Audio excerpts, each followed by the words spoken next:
Money has changed significantly in the last 60 years. Credit cards first came in the late 1950s, but they would not see widespread use for decades. Expenses in line. Empire cards come from M&T banks.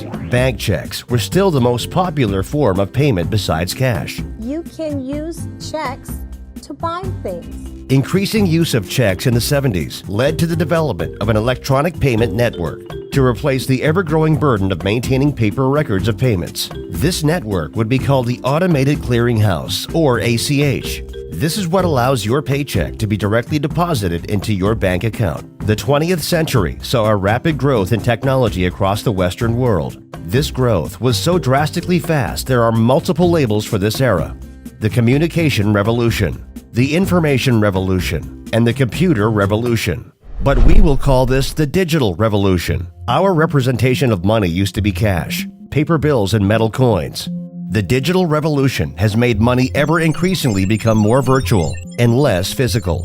In fact, today, only 8% of the world's currency exists in a physical cash form. Paper money used to be just a representation of the historical money that is gold, because gold has high intrinsic value. This was called the gold standard and was ended for the United States dollar in 1971.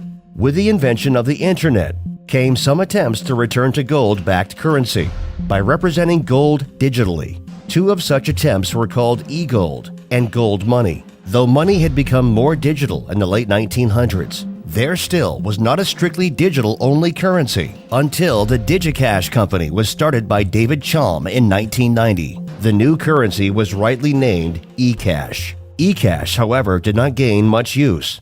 Only one bank in the United States implemented the currency, and just a handful worldwide. And Mr. Chaum's company went bankrupt by 1998. By this time, the internet had spread to over a quarter of U.S. homes. Multiple digital currencies came and went. Government regulation caused currencies like e-gold, gold money, and Liberty Reserve to cease progress.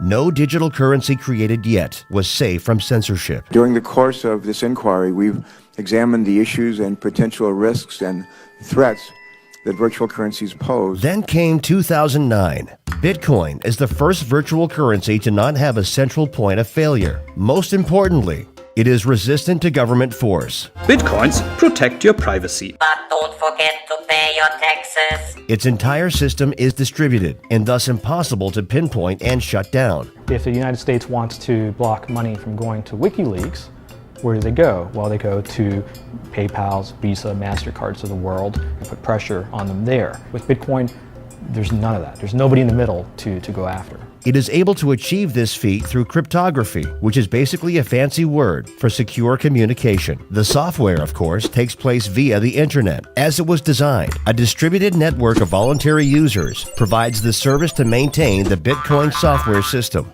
This currency allows you to send a payment to anyone in the world online without using any bank, company, country, government, or otherwise trusted third party. Sending Bitcoin basically works like an email, except that a Bitcoin's unit of value cannot be duplicated. Only a specified number of Bitcoin units will ever be in existence, much unlike the US dollar money supply, which is determined by the Federal Reserve Central Bank. America's money supply has basically doubled in just the past decade, causing prices of goods and services to do the same. After it was released, the first Bitcoins had near zero value because at this time, almost all the users were simply cryptography enthusiasts, computer nerds, playing around with some new and cool piece of software. By May 2010, Bitcoin was beginning to trade in the real world. It is likely the first transaction ever made with the fledgling currency, which began in 2009. This Papa John's pizza might look like an ordinary delivery, but it seems likely to go down in history as the most expensive food of all time.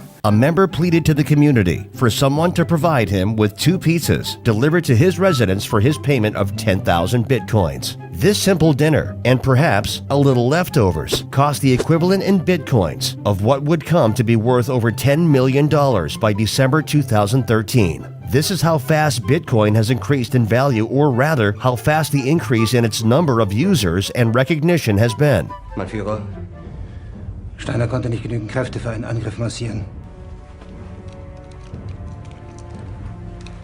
Der Angriff Steiners war ein Befehl! Führer, ich kann nicht zulassen, dass die Soldaten, die für Sie verbringen... Feiglinge! Verreiter, Versager! Online exchanges have been providing the trade of bitcoins and dollars for years, though many have closed from site security issues and lack of complying with government regulations. Bitcoin pirate scandal. SEC steps in amid allegations that the whole thing was a Ponzi scheme. Mass adoption, however, will more easily happen from a recent trend that is growing fast. Now, if you haven't heard of Bitcoin yet, it is making international headlines and changing the way we exchange money. It is the first of its kind in the world, and today the Bitcoin ATM was unveiled right here in San Diego. Bitcoin ATMs are deploying worldwide, allowing the sale of bitcoins for cash and cash into bitcoins at physical locations. This machine changes it all by allowing users to get cash out or make deposits to their accounts. There are already such machines in Boston, Massachusetts, Austin, Texas, Mountain View, California, Vancouver, Canada, and Tijuana, Mexico. Bitcoin is like the internet in 1994. Few people used it, and even fewer knew how it worked. But it would go on to revolutionize nearly every industry in the world. Digital currencies are set to revolutionize money. Bitcoin is such a versatile software that hundreds of copycat spin-offs have already been created, including Litecoin, Dogecoin, and even Aurora Coin, the cryptocurrency introduced and distributed equally to all citizens of Iceland. It appears that 2014 is the year of Bitcoin and digital currency. The future. I really think digital currency is more about freedom. And if you have your own wealth and control your own wealth, it's about freedom. It's not about anything other than that, really.